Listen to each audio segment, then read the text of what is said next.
Hello, everybody.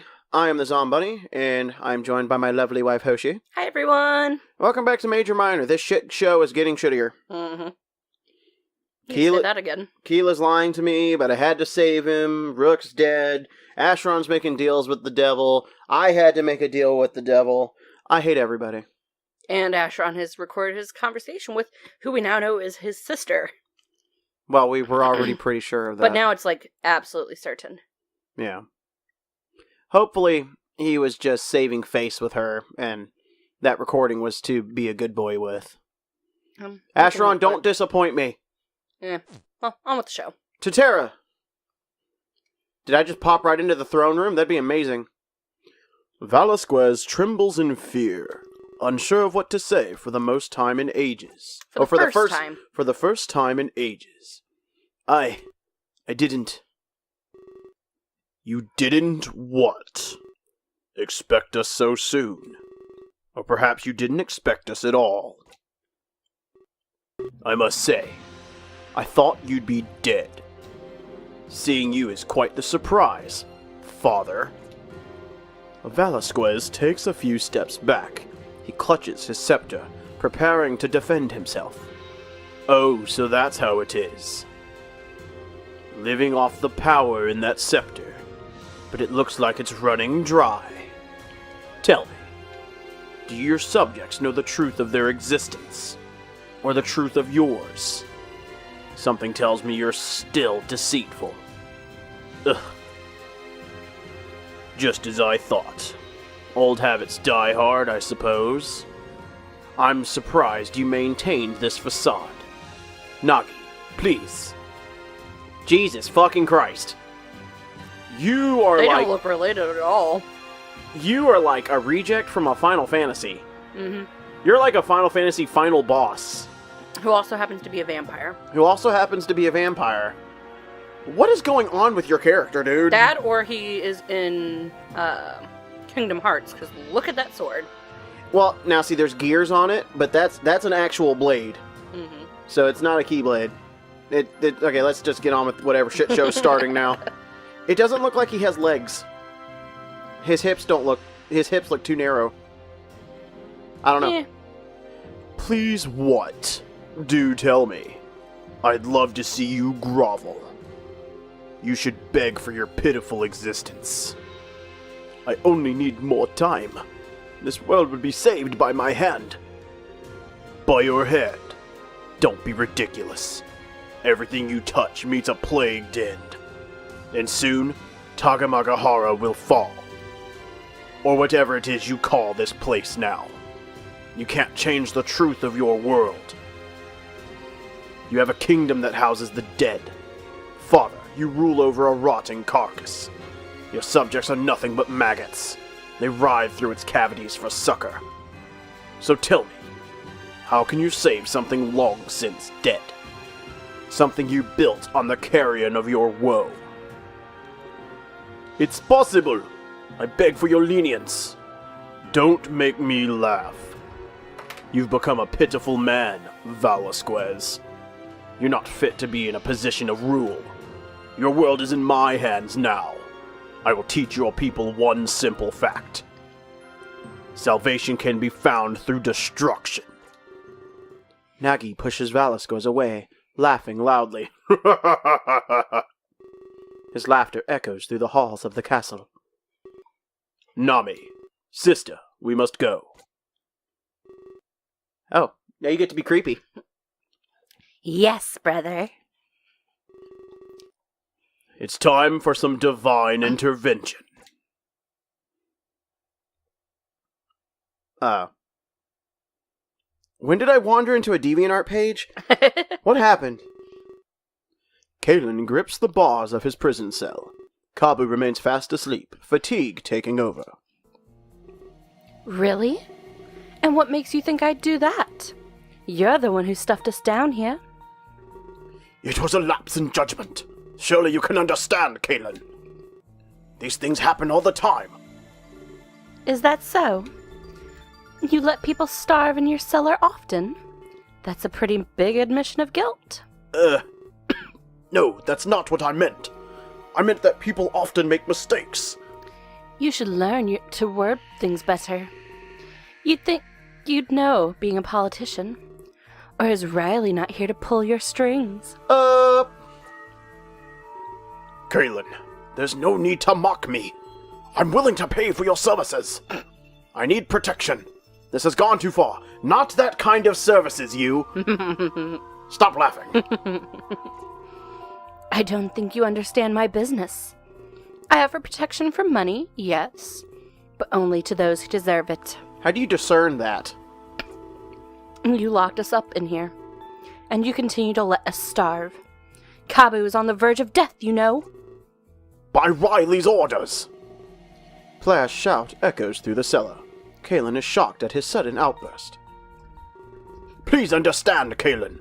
It's not Riley's orders that bring me now. It's my defiance, my own free will. I know what needs to be done. I must step down from this election, and the threat of Riley must be quelled. Please. Plair grips the prison bars as well, trembling.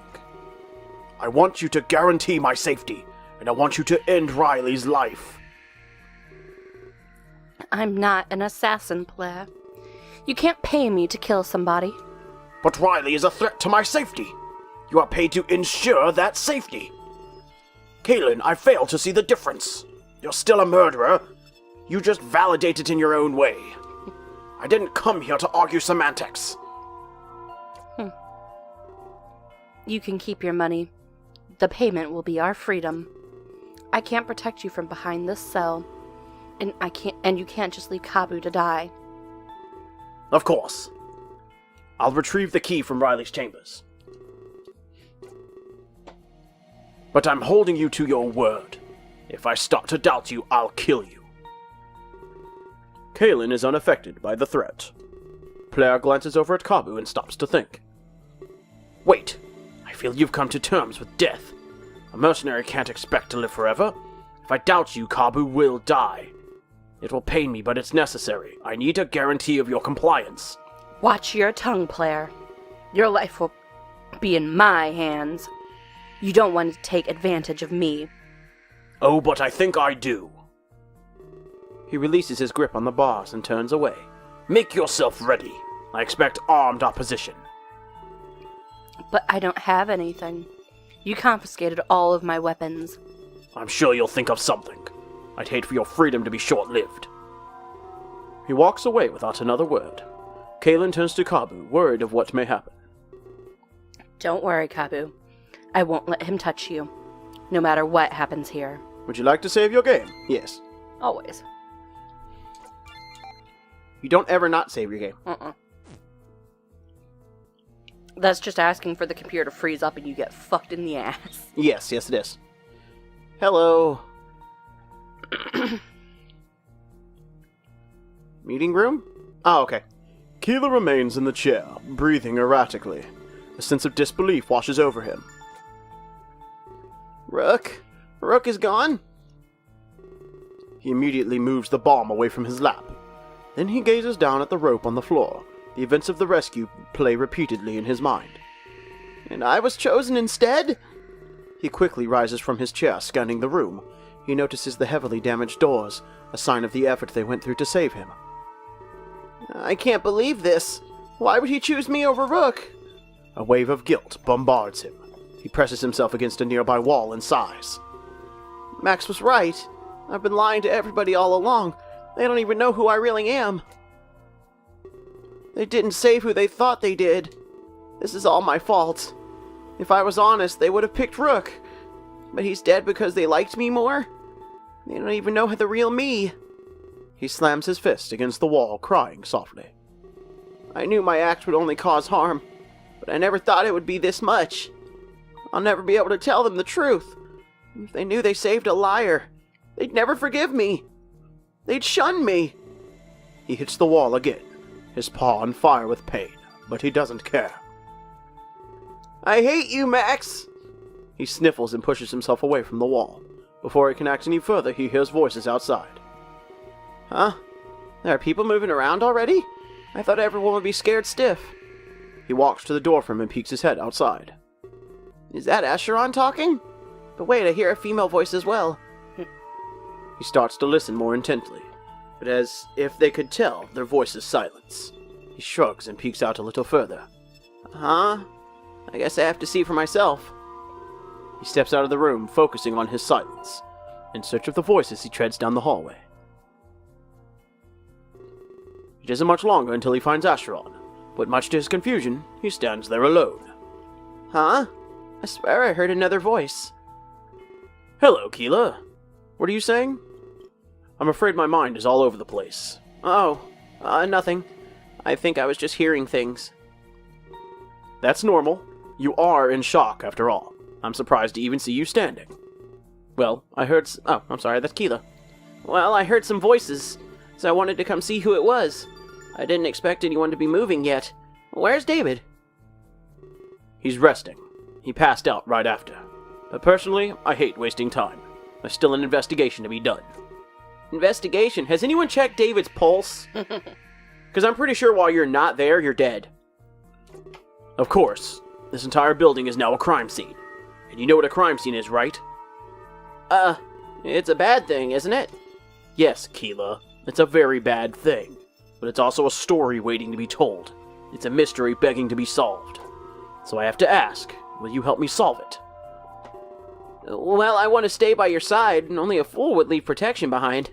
So whatever that entails, I'll do it. Just as long as you keep me safe. Of course, Keela. That's what I'm here to do. Alright, so what's the next step? Well, a disaster has occurred, so we need to determine its scope. Scope? Yeah, like how many of the pipes and wires and shit that explosion took with it. Mm-hmm. Yes, attacks are rarely isolated incidents. We need to see if everyone is safe. The killer could have done anything while our attention was put solely on those bombs. I guess you're right, as bad as that sounds. Don't worry, it's just a precaution. I'm sure everybody will be fine. Yeah, no. But after that, we need to talk to Singe. Talk to Singe? About what? Well, Keela, I feel like this has gone long enough. It's time we leave this convention center. David's gonna wake up and no one's gonna be there. They'd be like, shit. Velasquez brings himself to his feet. He shouts in an attempt to stop Nagi from leaving. Wait! Please don't do this! You're still conscious. Father, why don't you just give up? You can't justify the salvation of Terra. But Terra houses billions, Nagi. You can't just condemn them to death. Father, they're already dead. You need to let go of these people. You're clinging to spirits. It sounds like an alcohol issue. Unless you plan to use their energy. Is that why you've been housing so many? I've heard about your rule, Father. You lie to the world, playing an immortal. I could kill you right now if I wanted to. Then why haven't you? I want you to watch this world crumble. I want to see your hope wither away. It's your turn to be used as a pawn. This isn't the time for vengeance, Nagi. Please, just listen to me. I know you have reason within you. Reason? I can't say that I do. But I will hear what you have to say. I'm curious how you've justified this. You know how many worlds are out there, each living a solitary existence. What if we could all be united? You mean the Exodus Project? I've heard of your failure, Father. Why would this time be any different? Failure? I'm not so sure about that. Nobody knew my true intent. I assure you the project succeeded. What? Yes, and now it's time for me to reap. I've waited so long for this day, Nagi. The galaxy can finally unite as one entity. So you really want to open connections? Unleash your specters across the galaxy? Father, that would be devastating. I'm more inclined to side with Lord Plaire. No one would come into contact with Terra. You've created a truly disgusting world. If he's being literal, is Terra literally just a whole... Is it like purgatory? Is it all the dead people? Possibly. And that's what the immigrants are? That would make sense. That's a little scary. But there'd be way more than billions. You'd be in the trillions at this point. But at the same time, you have power. Is that what you've been doing, Father? Collecting souls from Earth for harvest? That's twisted, even for you. I can feel the energy growing within Terra. Means to an end, Nagi. Our thinking isn't so different after all. If they're already dead, what do we lose? Their final act would be our salvation. A grand way to go, I'd say. I'm not sure how I feel about that. I would use this power for other means. Nagi laughs, once again, echoing through the halls. Thanks for telling me, Father. Didn't think you'd be such an easy target. Ugh. So it's a race then, to see who can unleash this power first. I have to say I'm glad it's come to this. Yes, I suppose you're right. But I know exactly who will win, and I've placed all of my hope on it. Are we talking about David? Probably. Would you like to save your game? Yes. Yes, and I guess we'll end that episode because it's just barely long enough. Yep. So there's that. When we've got these really fun individuals. Oh yes, so much fun. I don't know what to think about them. So until next time, everybody. Bye bye. Bye everyone.